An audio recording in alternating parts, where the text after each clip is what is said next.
Welcome to Behind the Paranormal with Paul and Ben Eno. What would you do if you found out that you were somebody else? What if you found out that you had as many as 50 other identities across time and space? Would it be too much for your mind to handle? Well, hey there, and welcome to the 116th edition of Behind the Paranormal with Paul and Ben Eno. 117th, whatever. We're losing track. I'm dyslexic when it comes to numbers. Anyway, Behind the Paranormal with Paul and Ben Eno, and that voice you just heard and the correction you just heard was that of my co-host and partner in the paranormal, my dad. But before we get to those vexing questions, it's time for our weekly paranormal contest question. Steve LeBlanc from Holliston, Massachusetts correctly answered last week's question, what alleged creature was the basis of the movie The Legend of the Boggy Creek? Oh, dear. Okay, well, the answer was the Fouke Monster, as in Fouke, Arkansas, and vicinity. And this week's question is, what former U.S. Navy vessel has been called the most haunted ship in history? If you can handle that, call us locally at 401-766-1240 or from anywhere in the U.S. at 800-449-1240 or write to us at it's Eno at onworldwide.com. That's us. Yes, not ON. Anyway, if I don't announce a winner during the show and you still think you have a shot, drop a line to me at bennettbehindtheteparanormal.com. The winner gets an autographed copy of my dad's latest book, Turning Home, Gods, Ghosts, and Human Destiny.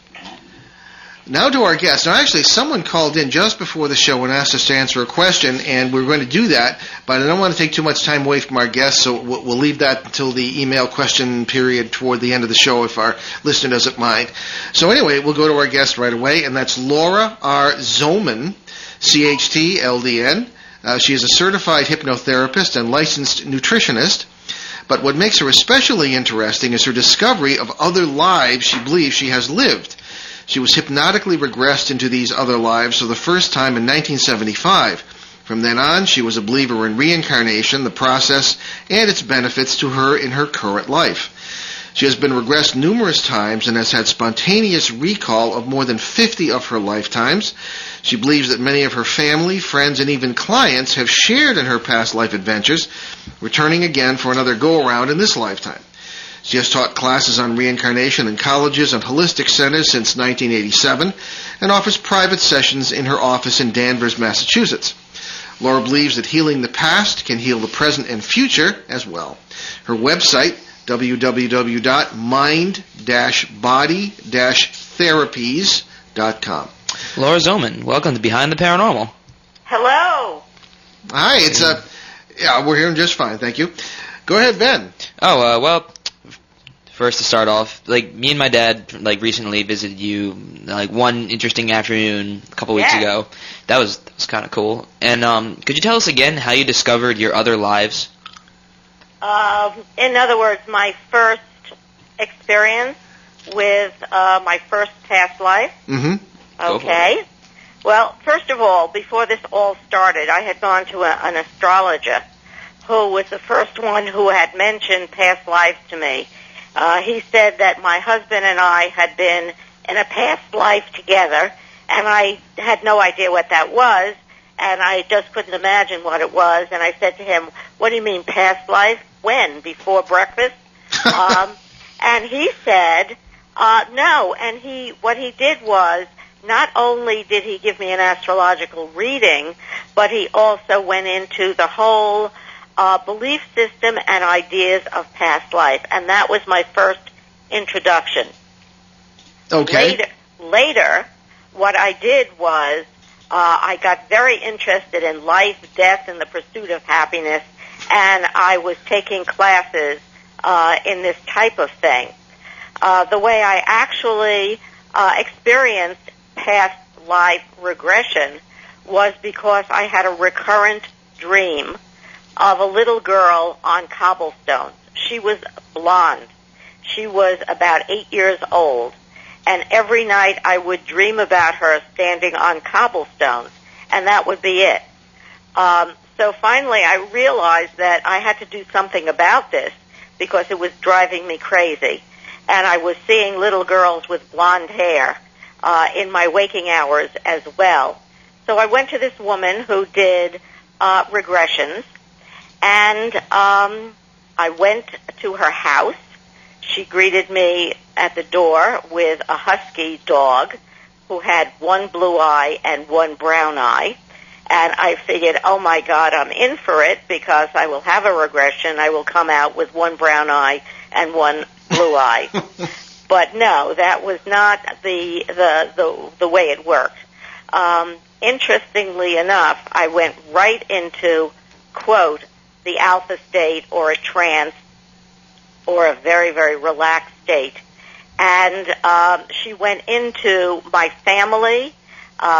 She asked me about my family. She asked me about who I was, and it turned out I was an 8-year-old blonde girl who lived in Kentucky, who was very, very much in love with her father, who was a horse trader, and he raised horses to be used as race horses. I couldn't stand my mother. I had 4 brothers who I had very little to do with. They went to school, and in those days, girls were not allowed to go to school. And I spent most of my time outside in the outdoors, enjoying the outdoors and playing by myself. The great times that I had was when I went to town, and I assumed that was Lexington, Kentucky, with my father, and we were standing there. I was on cobblestones, and there was a horse next to me with a rider, and the rider got very upset with the horse because the horse was starting to get kind of nervous. So he smacked the horse with a whip. The horse reared, came down right on my diaphragm. Ouch. And that was the end of me. Was there a year associated with this, or what period, what century? It was 1800 something. 1800 something. 1800 something, yeah. Okay, Ben's got another question. Yes. What's the difference between regression and spontaneous recall? Regression is usually, I think it's kind of the wording of it. Regression is usually when somebody else acts as a facilitator to take you back into a past life segment. Spontaneous recall is when you are sitting there, standing there, or in a situation, and all of a sudden this whole past life segment comes right into your brain, and you know, absolutely know, from the feelings and what is going on in your head that you have experienced it. Okay, let me just remind everyone you're listening to Behind the Paranormal with Paul and Ben Eno on WOON 1240 AM in New England's beautiful Blackstone River Valley, and online at onworldwide.com. Our guest today, Laura Zohman, not only expert in regressing people to past lives, but in experiencing them herself.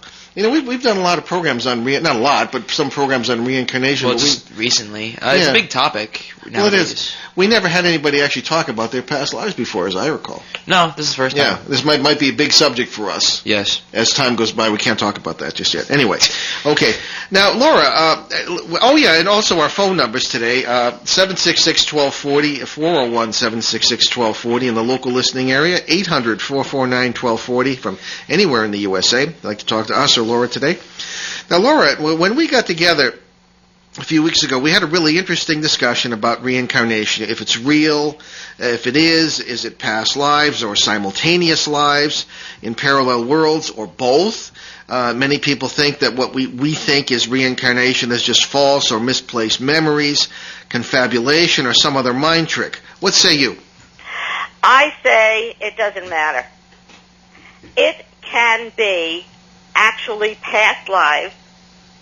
It can be a metaphor.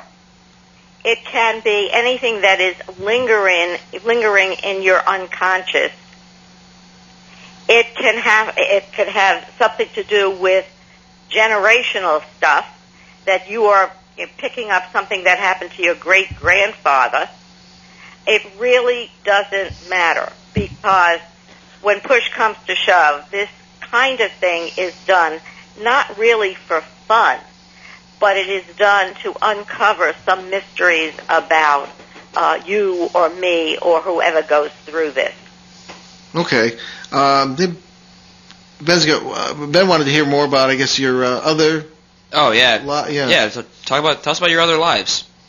Oh, you want to hear about that, or do you want me to answer about parallel lives?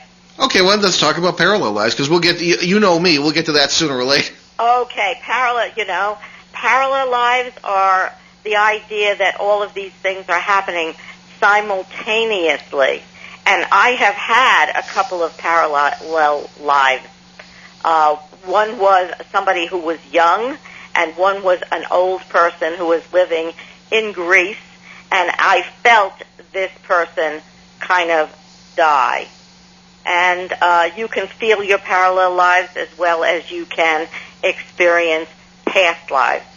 Yeah, this is the crux of this, because I'm sorry. No, go ahead. But you're getting we're on the same page here. So go ahead. I'm off the page. Okay. All right.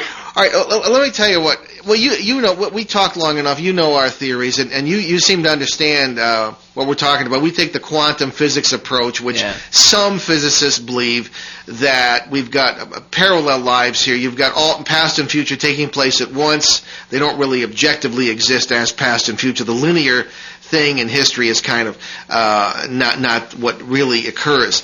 And so, and as a result, I've asked many regression therapists, people who take people back to the past lives, whether they have ever experienced subjects telling them that they are having future lives, or lives in worlds they don't recognize, or even as species that are non-human. And the answer is always pretty much yes. And you yourself answered that, because you yourself are a regression therapist, when we talked. And the idea here being that we've got a really, really big, it's kind of one life, at least that's the way we look at it, one life across this vast, wonderful multiverse where all things are possible, and that when you have these past life memories or future life memories or whatever, you're simply experiencing a life that you're already living. And many of the regression therapists I know have been saying, well, yeah, that's the only real explanation they can think of is for simultaneous lives. And the question is, what does it mean? And so, what spiritually and all these other ways? So, I know you follow me, because you tend to be a little bit more sympathetic to our point of view than some people are. Yeah.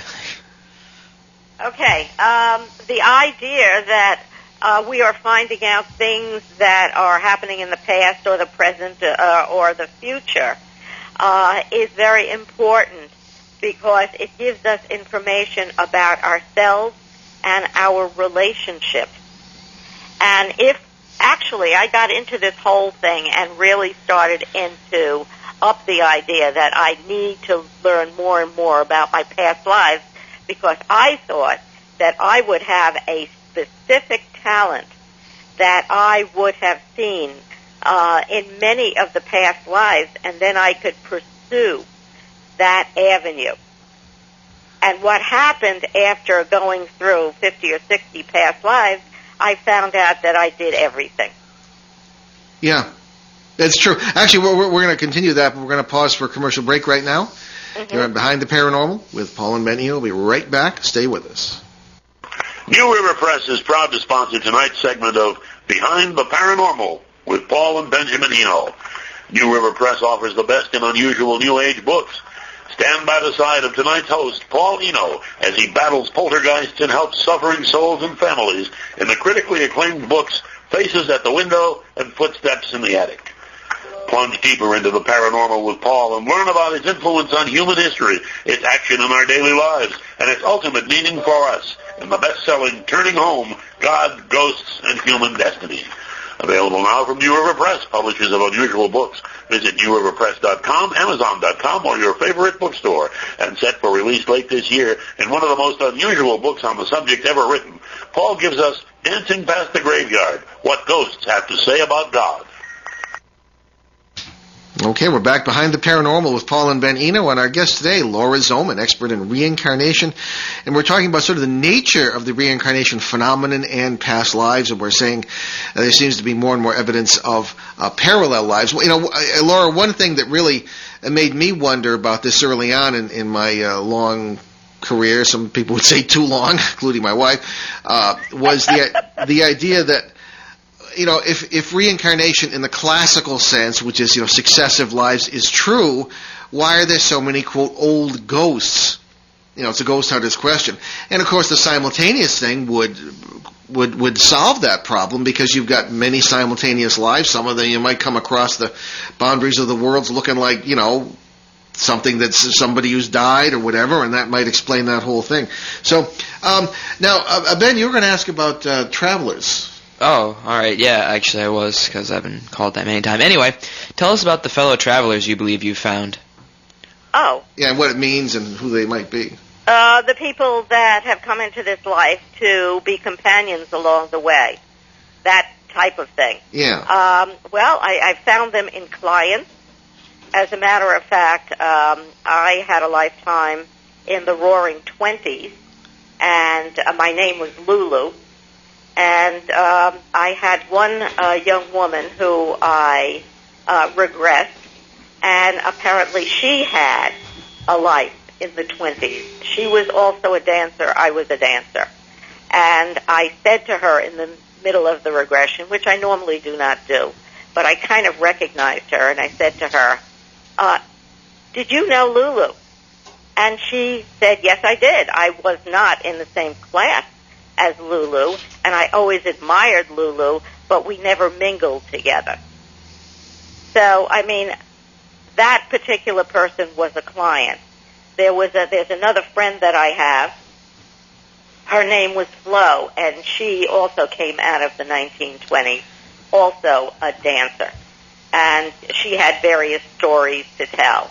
But she was also in my past life when we fought the Civil War, and a bunch of other things as well. So we're very connected. The more times you have a past life with somebody, the stronger the bond and the tie is with this person.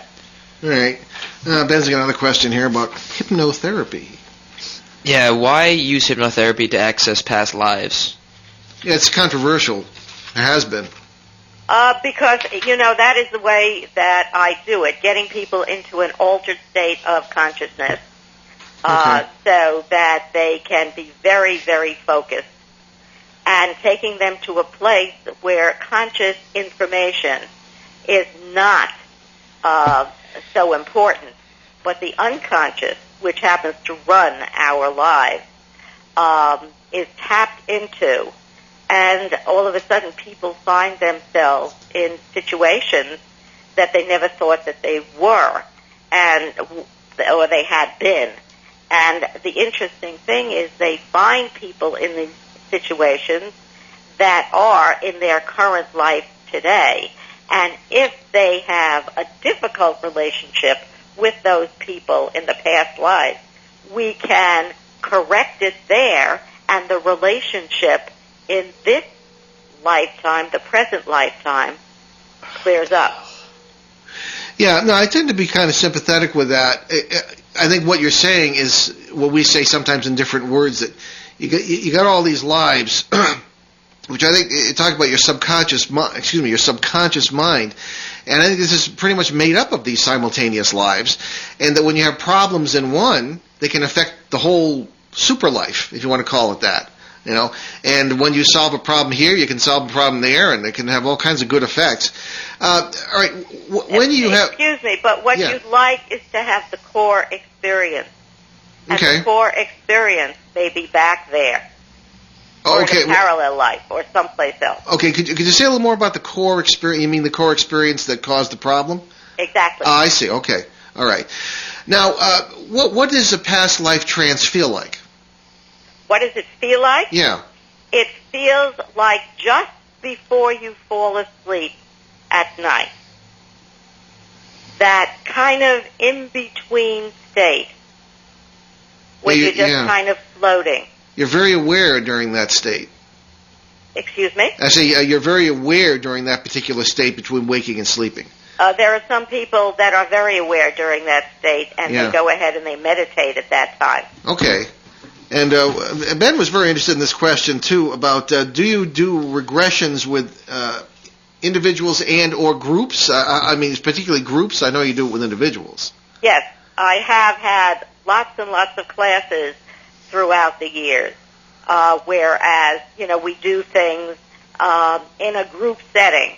However, I do not believe in a group regression, so to speak. In other words, having everybody do the same thing at the same time. I think each person needs a facilitator or somebody that can help them through the past life. So we train everybody to be a facilitator, to be an interviewer, because that's what it is. Okay. You're interviewing the person as the past life person and taking them backwards or forwards in that life to find out what that life holds for them and what the lessons are of that life. All right. There's so many questions here because there's so many implications for how we live our lives here. Well, all right, let me go to this one. Is there any way to control... See, I believe there is, but is there any way to control where you're... See, let me go back a little bit.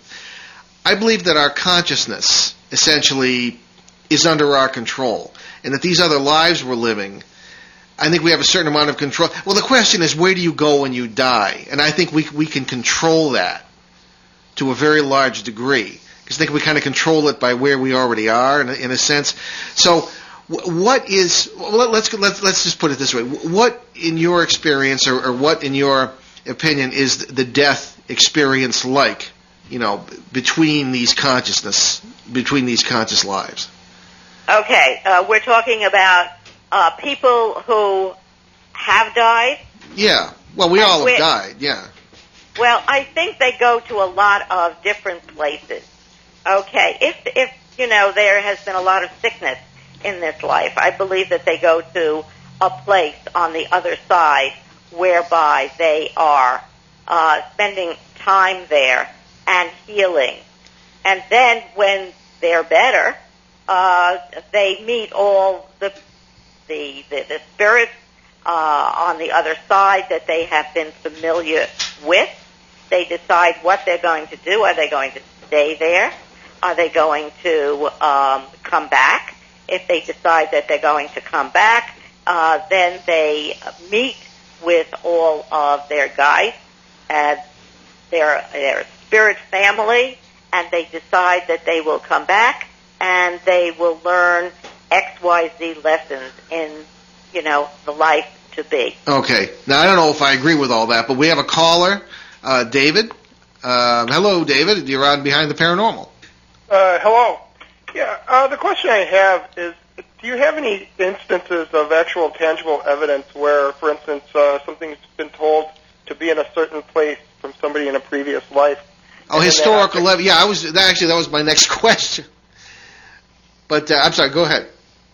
Where perhaps that object had been located exactly where somebody had been told in this process that that's where it was at. I mean, actual tangible evidence. So historical evidence that this quote-unquote past life actually occurred. Yeah. I believe there have been people who have found names and places where, they have lived before as different, different people. I have even seen a monastery in my head where I had a past life. And checking it out on the cliffs of Dover in England, it was there. Okay. So I think people have to take a look and find out that kind of stuff for themselves. Ian Stevenson certainly did it with children in India. And these young children, I guess under age 7, thought that they had previous lives in a neighboring town. And Ian Stevenson, who was a physician and a psychiatrist, went back to the town that these children said that they were past lives, or they lived as a different person, and checked it all out. Yes. Okay. Well, one case, David, I don't know if you want to comment on this after I tell the little story here, but one of the classic stories from my experience as a paranormal investigator was in 1978, and I often tell this story, of the house in Maine that was reportedly haunted by a girl who was at the same time a student at the University of Connecticut. And the girl's sister called me and said this. They had been in Maine the previous weekend, and the girl had seen this house and said, "That's my house. Let's," and she made them stop before they had any explanation. She ran up to the door, and she was known as a person who was interested in the occult and all this sort of thing. And as it turned out, it wasn't a reincarnation experience. That's the first thing that came to mind, that comes to mind for some people when I begin to tell the story. But it was an experience of a parallel life, apparently, because first of all, as soon as the girl met the people who lived in the house, all the experiences stopped. They said she was a ghost haunting the house because they saw her in, transparent form, and at the same time she was having dreams about being in this house, doing everything that people were seeing her doing. So, I mean, here is an example of running into, I suppose, historical evidence, but it's not really historical. It's contemporary, so to speak. I don't know if that clarifies or muddies the subject. Now, does any of this answer your question, David? Yeah, it goes toward answering my question. I guess I'm still curious if you yourself and any of your clients have actually told you in one of your sessions that, hey, I know I can go find this object, or I've been told to go find this object, and actually brought it back to you. Or you've actually, gotten the phone call saying, hey, I just found it. Yeah. Places more than objects. A lot of déjà vu. One woman apparently went to France and she fainted, and it turned out she fainted exactly where they used to do the guillotining. So some, places certainly have certain vibes that create spontaneous past life stories. But objects, no. Okay. Well, I've heard some stories, but again, it's not firsthand. I have things that come and go, but again, that's nothing that is not any sort of indication of reincarnation. And again, I don't look at it the same way a lot of people do. Okay, well, thank you, David, for calling. Okay, so Laura, to get into sort of the reincarnation process again, I've heard what you said before many times, that, there's this place of waiting and that we have a certain amount of choice about what we do next. I'm a little fuzzy on that. First of all, I have a problem with justice. I have a problem with lack of justice. I mean, if somebody is a child molester or some sort of horrifying anti-unity, individualist or selfishness to the point of harming others, I just don't see any kind of warm, fuzzy, fate for these people. I don't know. I'm not saying, anything beyond that, but I just feel there's got to be some kind of justice. I mean, and all the stuff I hear about reincarnation or many other things from people who believe in this sort of thing just is, I don't know. I just don't think there's any justice there. I mean, what do you say about that? Well, I think that if in fact that life of somebody being a molester, and that really is very upsetting to me, one would find that in his history that he was molested. And when he goes back to the other side, he is going to have to certainly learn something about all of this. All right. I've heard that too. Yeah. It's karma. That's what it is. Yeah, okay. There's your justice. There's your balance. Yeah. And sometimes when you see bad things happening to good people, it's because in some past life they have done some negative things as well. Yeah, I nobody really knows, and I respect your point of view. I have a little problem with the justice issue and with what's called in theology anthropomorphism.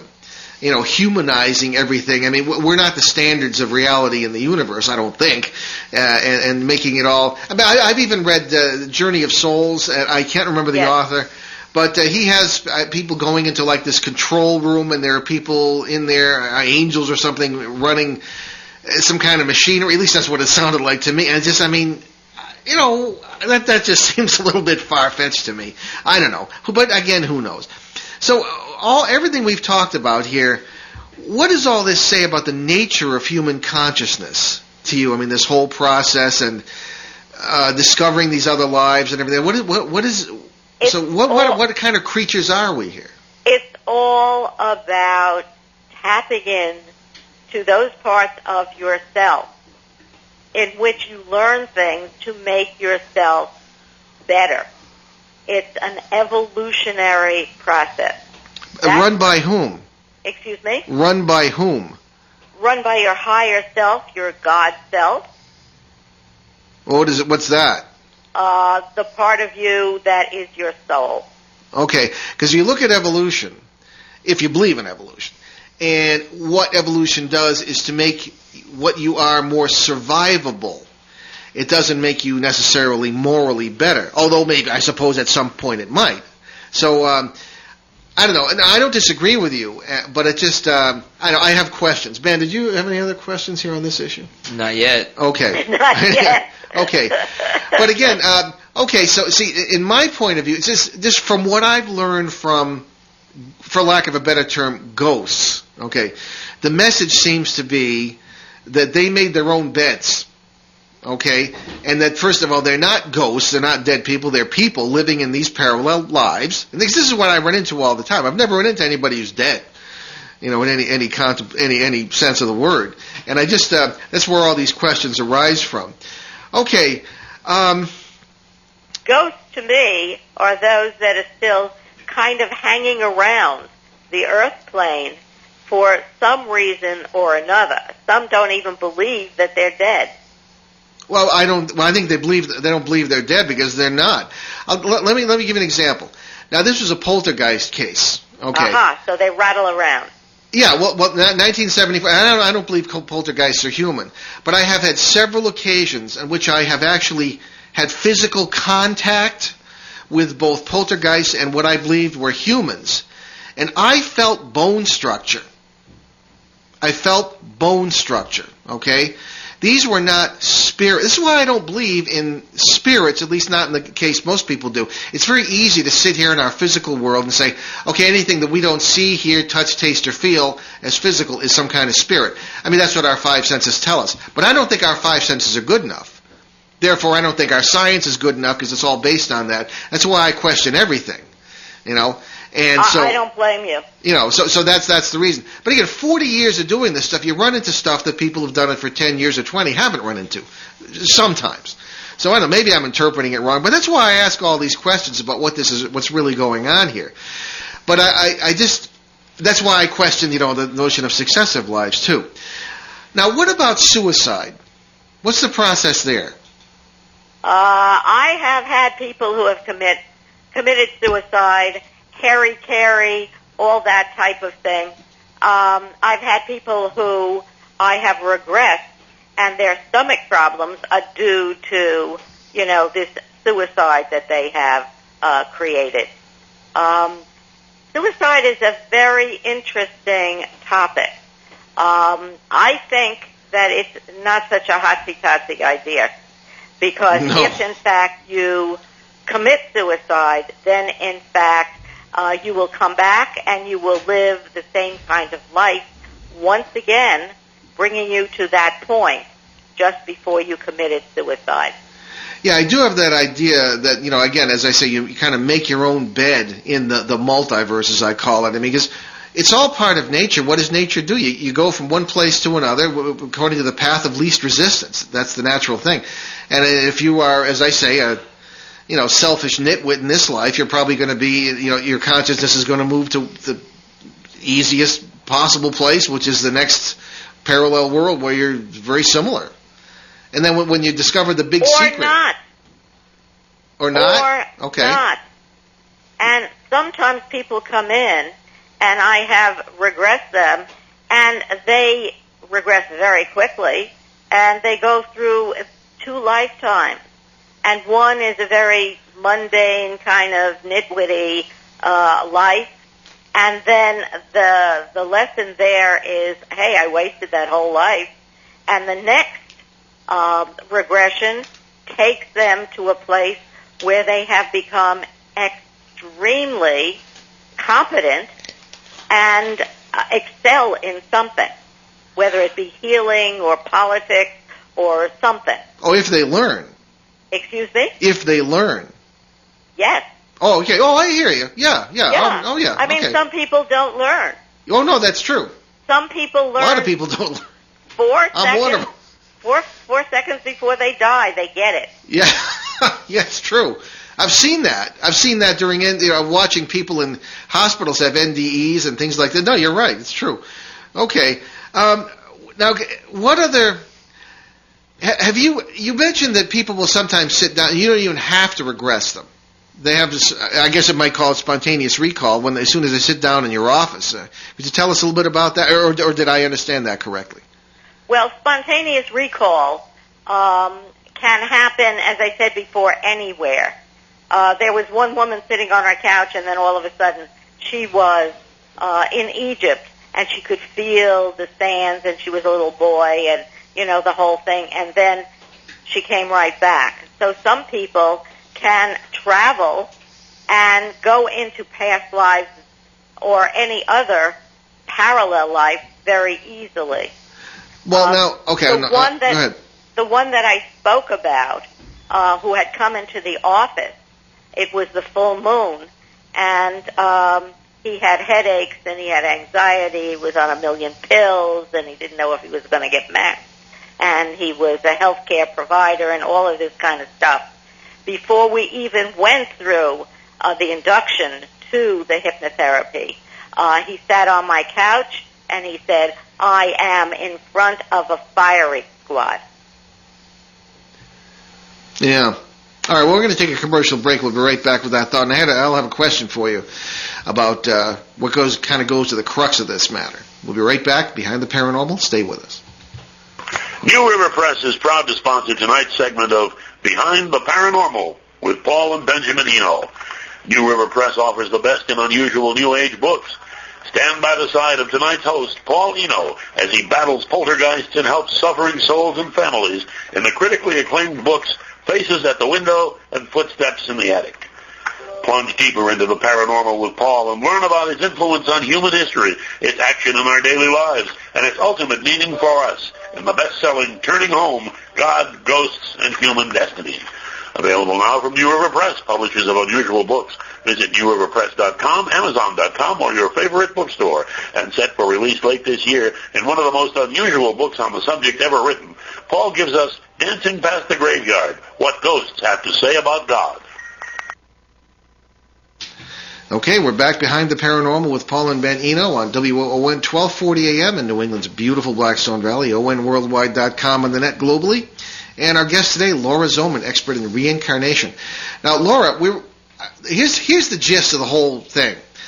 All right, when I worked in psychiatric hospitals as a grad student and as a seminary student, I always ran into people who were considered schizophrenics who were very aware of other lives. Okay, and I came to believe that many of them really were aware of other lives, and that this. I believe that that's true. Yeah, but the question is, and I get this all the time because I'm always preaching, for lack of a better term, right, Ben? Yeah. On people getting to know their whole selves, and their whole selves as a spiritual exercise, and this means getting to know who you are, where you are, and eventually it leads you to the conclusion that you are everyone. We all share a unity that is really beyond description. But the problem is that in our society, people like this are sometimes considered crazy. People who experience these other things, whereas in so-called primitive societies, they might have been considered holy. Exactly. How do we handle this in a society that is as narrow as ours? That is a very large question. People, I believe, who are schizophrenic have their energy centers opened more than other people, and they're receiving all of this information all the time. And in this society, that is very, very difficult. And people will call them absolutely crazy. But what they have is more contact with all these other worlds. And this society does not appreciate that because they don't know how to handle this. Yeah. There is no spiritual place that people can go to actually be with those who can offer healing and counseling to people who are having spiritual emergencies. Okay. Well, I will say this. There seems to be more openness to at least some of these ideas now than when I studied, which was back in the 70s. That's true. Yeah, and I was able to, even among the churches, which is saying a lot, it is a difficult issue still. Because I often have people write to me and say, I'm experiencing this, this, and this. I'm keeping it under control in the sense that they're keeping their feet on the ground and are able to carry on their daily lives in a normal manner. But they have a spiritual awareness which is expanding. I think that's a healthy thing. On the other hand, again, people who are hospitalized or who are not so much hospitalized today, but they give them a pocket full of pills.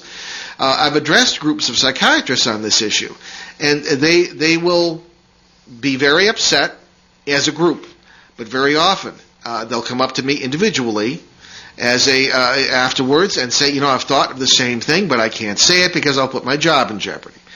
So there is a certain amount of evolution occurring, I think, in this direction, but what it will mean and where it will go, I don't know. I'll give you the last word.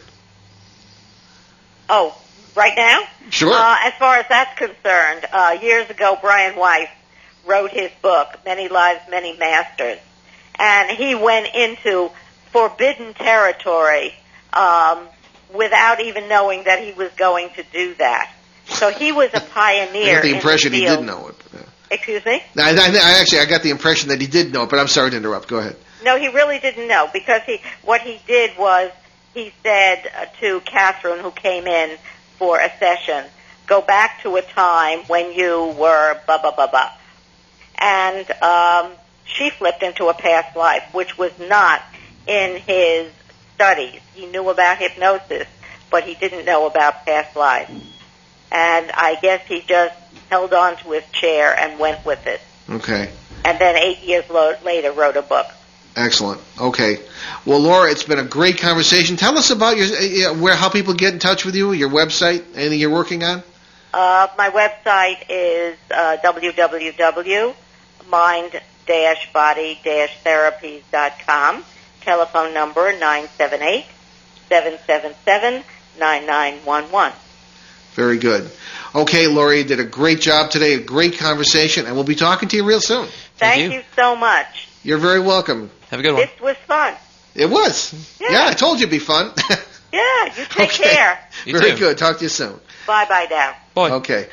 Okay, again, our call-in numbers today, if you want to ask Ben and I a question, 401-766-1240 in the local area, 800-449-1240 from anywhere in the USA. Now, we had a caller before we went on the air who simply asked a question, what is the difference between a spirit and a ghost?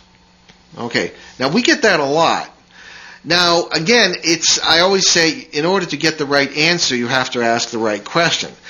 Now, our approach to the paranormal is, for anybody who listens regularly, people know that it's different. We don't have the same sort of spiritualist 19th century mentality that most people do in this field. And so to answer the question, I am not sure that the classical notion of the spirit is real. Now, according to the classical idea, a spirit is a living being that doesn't have a body, a discarnate entity, or lives in a world where there's no matter, as there is here. Okay, a ghost is generally thought of as the spirit of someone who has died. And of course, in order to believe that, you have to go back through St. Augustine and all back to the Greek philosophers who separated matter from spirit.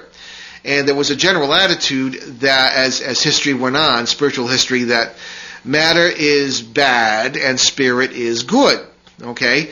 And the idea that in the Christian notion that you die and your soul goes to heaven or hell came to be prominent, but that is not a Christian doctrine.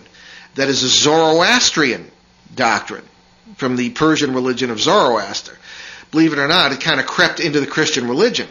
The Christian notion, if you go back to the fathers of the church, is that the entire human being is saved, whatever your definition of that might be, at one point or another. So this is where the background is. So I don't really believe in ghosts in that way, and I don't really believe in spirits in that way. So the difference between a ghost and a spirit may have no meaning, because neither may exist. I think that when people die, they simply go where they already are in a subconscious life, physical. I don't think there's even death for the body, because there are so many worlds. You're in so many of them physically. And so I don't know if I can even answer the question in any reasonable manner, but from the classical point of view, that's the answer.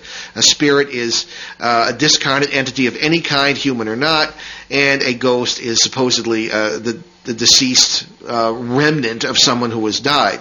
What made me question that whole thing was because ghosts, you'd see them in physical form. You'd see this wearing clothes, going about daily events. I mean, are there ghosts of cars and trucks? Because ghosts have been seen driving cars and trucks. There are also common ghost archetypes, almost ghosts that are common among many different cases and in certain circumstances. The little girl with the blonde hair. As a matter of fact, when Laura was talking about the little girl and the blonde hair, it made me wonder. I'm wearing a checkered shirt right now, more or less, and I ran into a ghost in Quebec, or actually Montreal, that was the ghost in the checkered shirt, and ran into him many, many times. Seems to be some kind of a symbol. So there's more to this than meets the eye. I don't believe in the 19th century stuff that has to do with it. And so, but that's the classical answer to the question for our caller. And I think neither of them is true, literally speaking. Okay, now we have a couple of emails here. Here's a question from Millie M. in Pilot Mountain, North Carolina. All right, and Millie writes to us, "Hey, Paul and Ben, love your show, but what do you think of this? We live in North Carolina in an older home in a rural area. About 3 years after we moved in 1999, we started seeing a young girl at the end of the upstairs hallway, just looking at us with a kind of jolly look on his face. And this happens at least once a week in various parts of the house. Sometimes he's leaning against the wall, always just looking at whoever happens to be there. Always pleasant, never threatening, and he never tries to communicate. But you can tell that he's very aware of us. Who or what do you think this could be?" Now, the reason I read this email today, and it came in a week or two ago, was because of what I just said. You have certain, almost like archetypes, almost certain common manifestations of what seems to be a ghost that appear in some of these cases. The idea of the young man standing, leaning against the wall, just kind of looking at you is very common, strangely enough. And what I think it could be is any number of things. This could be someone who is obviously in a parallel world where they are very aware of you. They are very obvious to the senses. They are wearing clothes. They don't seem to be misty at all. They seem very clear. But when you approach them, they will disappear. They don't try to communicate. And this is one of the species, I'm afraid, that is often that we refer to as a parasite. Yep. This is not a natural human manifestation, in my opinion. This parasite, in our opinion, if you listen to the show, is a non-human entity that feeds upon the energy of among other things, people, seemingly. And what it seems to me is that we have some that are worse than others. Some, when they get strong enough, can become poltergeists. They throw your furniture around. I've been injured by them, literally, and I've had physical contact with them. Others can be very, very mild and simply feed upon the energy that is produced when you are curious, a little bit annoyed, a little bit frightened, and they will sort of farm you and or your family to a certain degree so that they get just enough to eat, all right? And again, I may be all wet with this theory, but again, I've found it time and time and time again in cases like this. So I'm afraid, Millie, you might have, not to alarm you necessarily, you might have a parasitical entity here. What do you do about it? I think that you might look around your family and find if there are any areas where you can come together a little better than you have been. I think that you might want to look at areas where you can perhaps bring in a little bit more faith, a little bit more humor, a little bit more solidarity in your family. I suspect very often when this particular figure is seen, the family has teenagers in the family, and they might need to be communicated with a little bit better. Okay. Ben, how can people communicate better with their kids? With their kids? I don't know, just listen to them. Instead of coming in, the kid looks like we get depressed or something, or just doesn't want to talk about something, you're like, hey, you want to talk about it? Then at least the thought's there. Instead of you're like, oh, how was your day? It was fine. And then right. That's like the extent of my conversations with Mom. It's maybe not more than 10 words a day. Yeah. Because she's like, oh, how was your day? I was like, fine. And I just go upstairs and just play guitar or something. Yeah. That's the extent of my conversations with Mom. I hope you're not listening to the show. Okay. No, but I see. But I mean, that's it. We need to communicate with our kids, and I just think that this might be the case with you. I don't know anything about your family, but this is a very common manifestation in families that have teenagers, and this ghost will just sort of, or whatever it is, will just sort of lean against the wall, kind of look. It doesn't cause any problems, but it might later on turn into something that's quite a bit nastier, actually. Okay, well, we're coming to the end of our time here. And I have a few announcements, or actually one anyway. On Tuesday, March 16th, we will be part, Ben and me, Ben doesn't know it yet, I don't think, we'll be part of a paranormal panel discussion. Oh, sure, yeah, we talked about this. Nope. I try not to get you involved in stuff if I don't confer with you first, but you don't have to do it if you don't. Well, I don't care. Right. On the internet show, Spirit Connections with our friends Donna and Dudley Vole, who've been our guests on this show before. And that will be on achieveradio.com at 7 p.m. that evening, March 16th. People are encouraged to email questions in advance to Paul at behindtheparanormal.com, and that's just going to be a sort of a question and answer panel session on any area of the paranormal. And also plan to listen to our 3-hour special on CBS Radio April 11th, when we'll co-host a UFO panel discussion to mark the 30th anniversary of the Bentwaters Air Base incident of 1980. Britain's Roswell. We'll have UFO greats Nick Pope, Bill Burns, Peter Robbins, and actual Air Force witnesses to the incidents. Okay, so many thanks to our producer. It is the Dave Richards himself, and we'll see you next week, Saturday, March 13th, right here on WOON 1240 AM and ONWorldwide.com. Our guest will be Father Robert Bailey, a Roman Catholic priest in good standing who works in the paranormal realm and is a veteran of the A&E series Paranormal State. All right, on our regular Sunday show tomorrow at 7 p.m. Eastern, 4 Pacific on CBS Radio and www.newskyradio.com.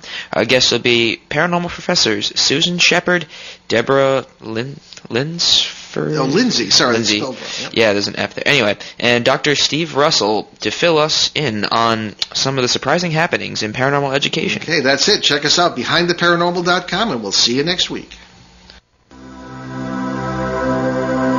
Return to this radio frequency 167 hours from now for another edition of Behind the Paranormal with Paul and Ben Eno.